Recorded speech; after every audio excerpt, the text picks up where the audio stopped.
Dios te bendiga, soy el pastor Nando Steidel, aquí dándote la bienvenida a otro episodio más de A la Mesa, donde estudiamos la Biblia como una sola historia, la historia de redención.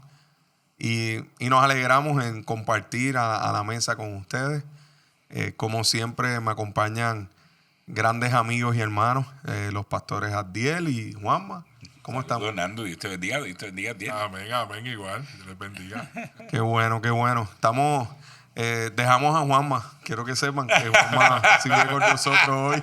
Todavía está en probatorio. Todavía. Sí, estamos ahí cuadrando. Bueno, estuvimos viendo el contexto de Crónicas. Este es nuestro segundo episodio sobre los libros de Crónicas y habíamos comenzado con esta idea de mirar por qué Crónicas es escrito. Se parece bastante a Reyes, pero tiene unos propósitos diferentes. Estuvimos viendo que el propósito era hablándole al pueblo luego de salir del exilio. Y estos primeros capítulos de Crónicas son 9 capítulos llenos de genealogías. Son buenos para las devocionales mañaneros. Un devocional mañanero ahí. Adán, Set, Enos, Cainán, Mahalael. Por eso, cuando uno va a abrir la Biblia buscando, Señor, habla, y pone el dedo en la genealogía de Crónicas. Y la cosa es que uno dice, no, pues la próxima página, pero también tiene genealogía. Así que, bueno, Juanma, cuéntame, en esto de mirar estos 9 capítulos de genealogía, ¿cómo podemos recordar la importancia del contexto al mirar estos capítulos? Sí, en esta genealogía, como tú decías en el programa pasado, verdaderamente la intención de esta genealogía es conectar a este pueblo que acaba de salir del exilio con su historia, pero no tan solo con la historia, sino con la historia que les recuerde el linaje de David, y en el linaje de David, el linaje mesiánico, ¿verdad? La promesa de Dios. Uh-huh. Y en ese sentido, aunque vamos, ¿verdad? Comienza con Adán, el mayor énfasis a través de todos estos relatos genealógicos van dirigidos a conectar al pueblo con ese linaje de David. Sí, por eso es que está Abraham ahí dentro, por eso es que está Noé, por eso el linaje de Ismael solamente está en una generación, pero entonces Isaac, pues entonces continúa hasta llegar a David. O sea, sí. Y una de las primordiales evidencias de eso es en el capítulo 2, versículos 1 a 2, donde menciona a los 12 hijos, ¿verdad? de Israel. Uh-huh. Y los patriarcas. Y en vez de comenzar con Rubén, que es el hijo mayor, comienza con Judá, uh-huh, que es la ¿verdad? De la línea de David y la línea de Jesús. Uh-huh. Así es que, ¿verdad? Eso es uno de los énfasis que vemos en esa genealogía, que nos da a entender que la razón primordial y lo que quiere subrayar con esa genealogía del autor de Crónica al pueblo, el mensaje al pueblo, de que nosotros estamos en esta tierra prometida, pero nosotros no venimos del vacío y no vamos hacia el vacío. Uh-huh. Nosotros venimos con un propósito, ¿verdad? Uh-huh. Y el propósito no es donde estamos, no es quedarnos donde estamos. Este pueblo tiene un propósito y el propósito es mirar al futuro. Dios tiene un propósito con nosotros todavía. Lo tuvo anteriormente y lo tiene con nosotros. Y eso es algo que podemos decir fácilmente de lo que es la iglesia hoy en día, ¿no? Uh-huh. Nosotros somos la iglesia que está a la espera, mirando el futuro. Uh-huh. Amén. Y qué bueno es poder ver, como mencionábamos la semana pasada, que, ¿verdad? Que se garantiza, ¿verdad? En esta profecía se habla de ese reinado que va a ser eterno, uh-huh, de ese reinado que va a ser duradero. Y en esa comparativa, ¿verdad? Este pueblo, viendo cómo los reinados van fluctuando, unos buenos, otros malos, pero ninguno, ¿verdad? Perfecto, ninguno fiel, ¿verdad? Al Dios Todopoderoso, poder anclarse, ¿verdad? Hacia eso. Y es una bendición más para nosotros el poder ver que Jesús llegó, venció la muerte, venció la cruz. Y es el Rey, ¿verdad? De nosotros, al que nosotros debemos mirar y permanecer firmes. En ese sentido, y dentro de esa línea y dentro de esa promesa, vemos también esa genealogía que previo al exilio, al entrar al exilio, están, ¿verdad?, los hijos de David. Y nos relata la crónica, ¿verdad? El crónica en esa genealogía dentro del capítulo 2, que menciona a Zorobabel, que Zorobabel es el rey que está Después del en exilio. la salida y después del exilio. O sea, que es diciéndole la promesa de Dios a David y de ese reino de David estaba previo al exilio, durante el exilio y el post del exilio. Exacto. Atravesando ese periodo. Y de la misma manera, de los capítulos 4 al 8, que contienen las genealogías de los otros hijos de Jacob, el objetivo aquí entonces es mostrar qué le pasó al reino del norte por su infidelidad, que fue lo que decíamos al final del episodio anterior, que en 1 Crónicas 9:1 dice que la declaración, ¿verdad? Se declara, y lo que dice es que fueron escritos estos específicamente por la infidelidad, porque el pueblo había sido infiel y esta gente habían entrado al exilio específicamente debido a la infidelidad. O sea que aquí Crónicas me está narrando, sí, son dos líneas paralelas.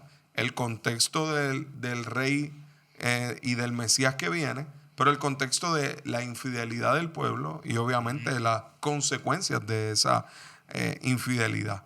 Así que en ese aspecto yo creo que una de las cosas que sí tenemos que tener clara, Juanma, es cuando ocurre también el punto de la genealogía, de que como es un género único literario, muchas veces hay problemas con la interpretación de la genealogía. Sí. En términos de que la gente dice, pues voy a decir tal cosa que dijo aquel, o voy a recitar tal o cual oración. Mira, ciertamente la genealogía tiene el propósito de mostrarnos lo que Dios hizo dentro de cada una de esas generaciones. Y específicamente cómo trabajó con cada uno de esos personajes. Entonces mucha gente, ¿verdad? Y no es por criticar, pero simplemente para poner en contexto y que podamos entender a cabalidad. Dentro de esa genealogía, por ejemplo, vemos el caso de Jabes, ¿verdad? Que está en 1 Crónicas 4:9, de la oración de Jabes, que hay libros escritos y haz la oración, y la gente piensa que haciendo la oración de Jabes es como un mantra. ¿Verdad? Que si yo hago la oración de Jabes, pues me va a pasar lo que de Jabes, va a ensanchar, ¿verdad?, mi territorio y la prosperidad de Dios y la bendición de Dios. Y la cuestión es hacer la oración de Jabes, porque esa oración era para Jabes y es para mí, ¿verdad? La oración de Jabes está en la genealogía porque fue la oración que hizo Jabes, ¿verdad? Y Sí, nos está dando un dato. Nos está dando un dato. Esta fue la oración que hizo Jabes. Que yo puedo orarle a Dios y pedir, Dios, ¿verdad? Bendice mi vida, ayúdame, prospérame, así como dice la palabra, así como prospero yo en ti, prospera mi fe, prospera mi alma, prospera lo que soy yo, Señor, protégeme, ayúdame, guárdame, prospera mi familia. Pues claro, Dios dice que nuestras peticiones sean conocidas y traídas delante de Él, que nosotros confiemos delante de Él, pero el hecho de que nosotros cojamos la oración de Jabes y la hagamos, no quiere decir que es mía, esa oración es mía, o Dios está obligado, porque hago la oración de Jabes, obligado conmigo a darme lo que le dio a Jabes, ¿verdad? Son interpretaciones erróneas. Tenemos que tener claro unas cosas, ¿verdad? La oración de Jabes fue la oración de Jabes. No la oración mía. Que yo puedo orar o fundamentarme en la palabra y orar en la dirección, claro, pero el hecho de que yo la repita no quiere decir que Dios esté obligado a hacer. Para mí el verso importante de ese momento de la oración de Jabes es cuando habla sobre la revelación de Dios, porque dice, y Dios le concedió lo que pidió. Entonces cuando baja Jesús dijo, pedid y se os dará, buscad y hallaréis, llamad y se os abrirá. O sea, que aquel que le pida a Dios, seguro que Dios contesta. Entonces yo creo que en eso es que tenemos que concentrarnos, ¿verdad? Que yo puedo acercarme a Dios y Él me contesta. Es que hay una atención especial de Dios para con su pueblo.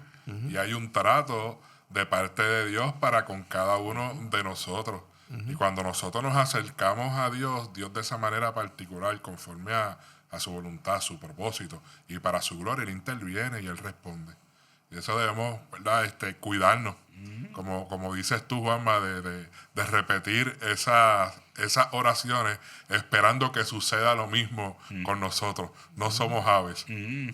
Tenemos, ¿verdad? Una identidad, una vida, un propósito. Dios está trabajando con nosotros de una manera particular. Además, hoy en día, nosotros estamos en mejor posición que la que estábamos. Amén. Claro que Porque sí. nosotros Tenemos a Cristo. tenemos a Cristo, tenemos el Espíritu Santo que está dentro de nuestros corazones, que confirma que le pertenecemos a Dios, Amén. que gime por nosotros y gime por el pueblo.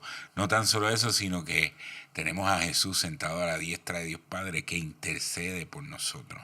Así que nosotros estamos en mejor posición aún. Esa Y es la garantía de la herencia. tenemos unas herramientas espirituales y tenemos unas bendiciones en el Señor súper poderosas en las que podemos anclarnos y las que podemos anclar nuestra esperanza de mirar al futuro, ¿verdad? Con la certeza del cumplimiento total de la promesa de Dios. Y entonces, una vez terminamos la genealogía, no, ¿verdad? Y terminamos eso que inclusive básicamente podemos ver que lo que dice Crónicas 9 se ve en Nehemías también más adelante, ¿verdad? Que es el retorno de los desterrados que volvieron y que el pueblo, ese primer verso, ¿verdad? El pueblo fue desterrado porque fue infiel. Entonces, habla de los sacerdotes que regresan, habla de los levitas que regresaron. Y entonces, de momento ya, entonces el capítulo 10 nos devuelve a la parte histórica de entonces el reinado de David Y de Salomón. y de Salomón. Entonces, ¿cómo compaginamos esto, verdad? Que las crónicas entonces de momento, ¿por qué las crónicas me llevan a estos reinados, pero me llevan a estos reinados desde un punto de vista diferente a cómo me lleva a los reyes, cómo los reyes nos muestran? Claramente una de las cosas en las que el autor de Crónicas quiere anclar esa esperanza del pueblo en ese retorno, estamos nuevamente en la tierra prometida, anclar esa esperanza de mirar al futuro, es anclarlo en esas dos monarquías, ¿verdad? La monarquía de David, el reinado de David y el reinado de Salomón son el ancla de esa promesa, ¿verdad? La promesa mesiánica. La promesa del reinado de David que nunca cesará, que durará para siempre, que reinará para siempre, y la promesa en Salomón de la sabiduría y de la edificación del templo, ¿verdad? Que son el fundamento de esa monarquía y es a donde siempre van a mirar todos los demás reyes y todas las demás van a mirar hacia atrás, pero el mirar a esas monarquías es como un trampolín, en el sentido de que tú miras para allá y tienes que mirar para el frente en ese sentido. Así que el autor está anclándolo en ello y anclándolo en ello desde la perspectiva, como dijimos en el primer programa, de enfocar en la grandeza de esas monarquías y lo que esas monarquías significan en la identidad del pueblo de Israel. La monarquía de David y la descripción que nos hace de David. No, es que lo que muestra son las victorias de David, la construcción del templo de Salomón. O sea, básicamente estamos hablando de que el autor de Crónicas lo que le está diciendo a estos exiliados es: agarren la identidad de quiénes somos. Entonces yo creo que eso, ¿cómo lo podemos mirar hacia nosotros? Pues tenemos que agarrar la identidad del Era Señor. Un pueblo que lo necesitaba, era un pueblo que tenía que construir de la nada. Era un pueblo que iba a enfrentar unas adversidades gigantescas. Era un pueblo que aunque había sido sacado del exilio, ahora estaba puesto en la tierra prometida, pero era una tierra prometida que estaba destruida, que había que reconstruir, que había que edificar, ¿verdad? Que como nos cuenta Nehemías y nos cuenta Esdras, ¿verdad? Todo lo que sucedió en ese proceso de vuelta y de volver a construir esa nación, tú tienes que construirle unos pilares fundamentales y el autor de Crónicas va al pilar fundamental de la monarquía y del reinado, que es ese David, las victorias de David y ese templo, que es lo que están buscando, reconstruir Jerusalén y reconstruir ese templo para volver, ¿verdad?, a hacer de ellos, ¿verdad?, ese fundamento en el cual edificar nuevamente. Y que apuntan, porque estos reinados apuntan al mejor momento de la nación. Exacto. A la época de gloria del pueblo de Israel, al mejor momento, al mejor tiempo. Y es como si le dijeran, miren esto y lo que viene es mucho mejor. Vamos a anclarnos en esto, vamos a recordar esto, vamos a afianzar nuestros corazones en esto, pero no nos quedemos ahí. Caminemos de cara al futuro porque lo que viene es mucho mejor de lo que hemos experimentado. Y así vemos cómo describe, Primera de Crónicas 17, del 11 al 3, cómo describe a David, ¿verdad? Que dice, y cuando tus días, hablando de David, y cuando tus días sean cumplidos para irte con tus padres, levantaré descendencia después de ti a uno de entre tus hijos y afirmaré su reino. Él me edificará casa y yo confirmaré su trono eternamente. Yo le seré por padre y él me será por hijo. Así que vemos a ese Dios reafirmando el pacto, ¿verdad? En esa narración de Crónicas con David. Pero señalando al Rey eterno, o sea, Exactamente. señalando la eternidad, ¿no? Exactamente. No se queda únicamente en Salomón y en David, sino que, ¿verdad? Usualmente, recuerden que una de las cosas que más hablamos aquí a la mesa es como vemos esta única historia. Y viendo esta única historia, tú puedes aquí ver la realidad de Cristo como ese Mesías eterno que fue prometido desde Samuel, ¿verdad? Y entonces reafirmado aquí en Crónicas en términos de que el Señor lo que quiere es que nosotros podamos afirmar que Él no se olvida de su promesa y de que va a haber un reino eterno que obviamente para el pueblo de Israel era mirar a Salomón, mirar a David. Y por eso hay algo que hace el autor, y es que Crónicas resalta más que nada los aspectos positivos de David y Salomón. Quizás vemos en Reyes, en Samuel, los momentos difíciles de errores tanto de David y de su adulterio, los asesinatos, el censo, ¿verdad? Los momentos quizás oscuros de David, pero Crónicas quiere mostrarnos que definitivamente lo que nosotros estamos pensando como un reinado mesiánico, estamos hablando de un reinado que va a ser en perfección, y que va a ser en la dirección de Dios. Entonces, eso es lo que él quiere resaltar. Cómo esos aspectos positivos se establecen dentro de Crónicas, diciendo, nosotros podemos mirar a la eternidad con el Mesías. Y ese Mesías prometido del linaje, obviamente, de David. Sí, es ese enfoque, de nuevo, de como decíamos en el primer programa, sobre Crónicas, tiene un propósito esta crónica, y es resaltar eso positivo, porque era lo que el pueblo necesitaba enfocarse en ese momento. Va a haber momentos en nuestra vida donde nosotros tenemos que visitar nuestros fracasos y mirarlos de frente. Y esos están en Primera y Segunda de Samuel y Reyes. Pero hay momentos en la vida en donde nosotros tenemos que reflexionar sobre la grandeza de lo que Dios ha podido hacer a través de nosotros. Y sobre las victorias que hemos vivido. Y sobre las victorias que hemos vivido. Y la palabra, en este caso, el pueblo necesitaba escuchar de esa grandeza de esto, de tanto David como de Salomón. Y por eso en Crónicas no aparecen, ¿verdad? Aparece David siendo coronado, el victorioso, el rey victorioso. Y eso no quiere decir el templo inaugurado, la ausencia del relato del adulterio, la ausencia del relato de la idolatría de Salomón. Eso no quiere decir que es que están mintiendo o están cubriendo o están negando. Eso está ya recogido en la historia.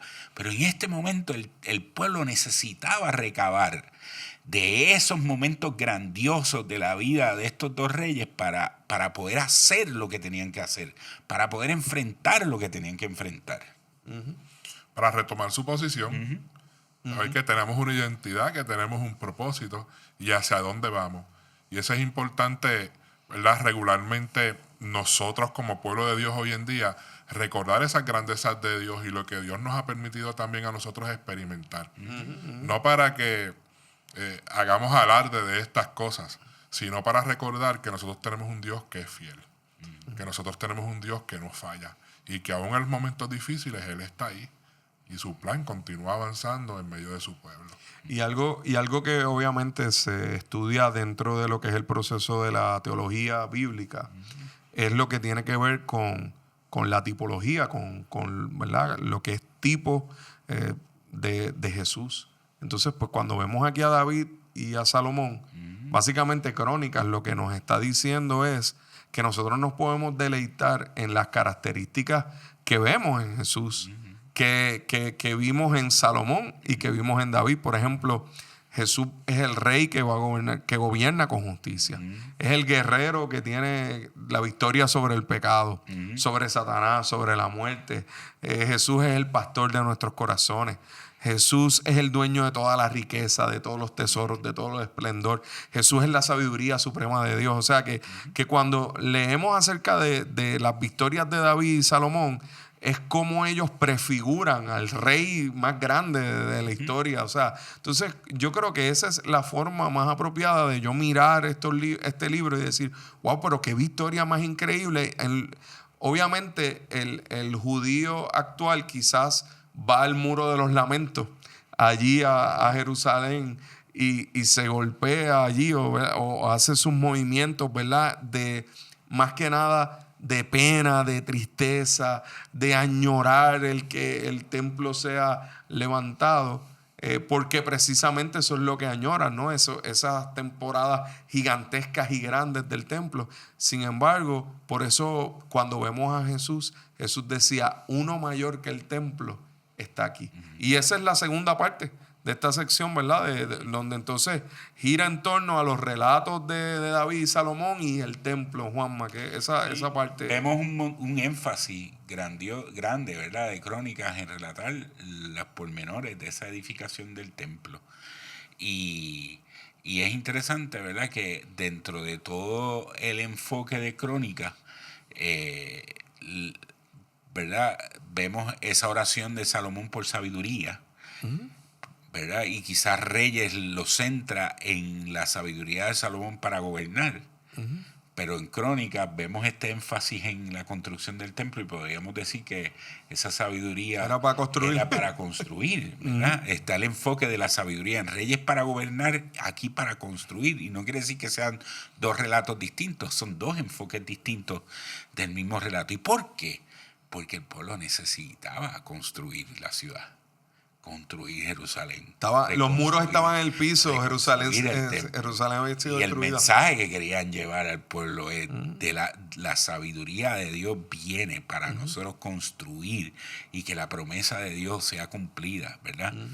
Y más que el énfasis en el edificio, que claramente la oración que hace Salomón dice, Dios, tú no necesitas que nosotros te construyamos. El énfasis no es en eso, es que la construcción del templo significaba para el pueblo de Israel la presencia de un Dios perdonador y la presencia de un pueblo que necesitaba arrepentirse y recibir perdón. Sí, porque el enfoque de ese templo es el sacrificio de la expiación, el sacrificio del perdón. O sea, tenemos un lugar donde podemos tener ese lugar santísimo, y ese lugar santísimo lo que nos lleva es al Dios que perdona nuestro pecado y nuestra iniquidad. Y aquel que tiene el corazón arrepentido, pues se puede acercar al Señor con esa confianza de que el Señor es capaz de perdonar. Mira, hay algo interesante, y es que uno de los falsos testimonios que levantaron para arrestar a Jesús y para enjuiciarlo fue, mira, este dijo que iba a destruir el templo en 3 días y lo iba a reconstruir. Y básicamente Jesús utiliza esta analogía del templo para decir que él iba a resucitar. Y por eso Jesús, al decir uno mayor que el templo está aquí, obviamente para el religioso y el fariseo que probablemente y el saduceo que veían estos libros como lo máximo y no veían a Jesús como el esplendor de esa gloria, pues entonces para ellos era, este hombre está cometiendo un sacrilegio. Sin embargo, Jesús lo que nos está mostrando es cómo debemos leer Crónicas, fíjate. Jesús lo que está diciendo es, ok, ustedes tienen que leer Crónicas entendiendo que ese edificio a lo que está apuntando es a mí. Exacto. tú sabes. Y que esa construcción de ese templo en ese momento representaba también o tenía que ver con la intención de Dios de continuar habitando en medio de su pueblo. Eso es. De estar ahí, de tener una relación íntima con ellos. Y por eso ese contraste, ¿verdad?, de lo que decía Jesús con los fariseos y religiosos de ese tiempo, pues provocó todo lo que provocó en ellos.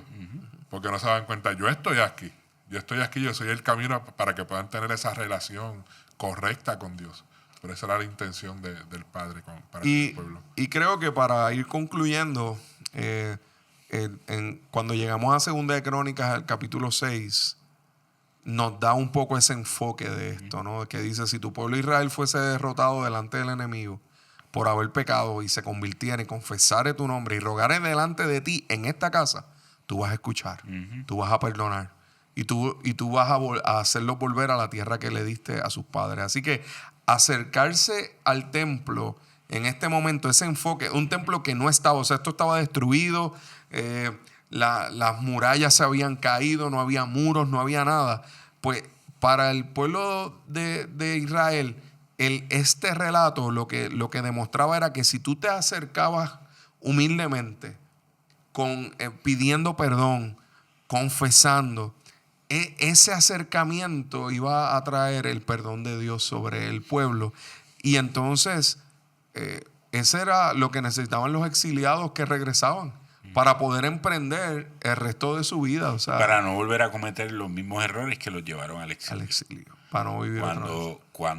Cuando hay una vida de arrepentimiento, cuando hay una vida de humillación, cuando hay una vida de humildad, cuando hay una vida de reconocimiento de que nosotros necesitamos a Dios constantemente, hay un corazón que se mantiene genuino, hay un corazón que se mantiene tierno, hay un corazón que se mantiene en conexión con Dios, en donde Dios puede transformar, en donde Dios puede revelarse, en donde Dios puede ser visto.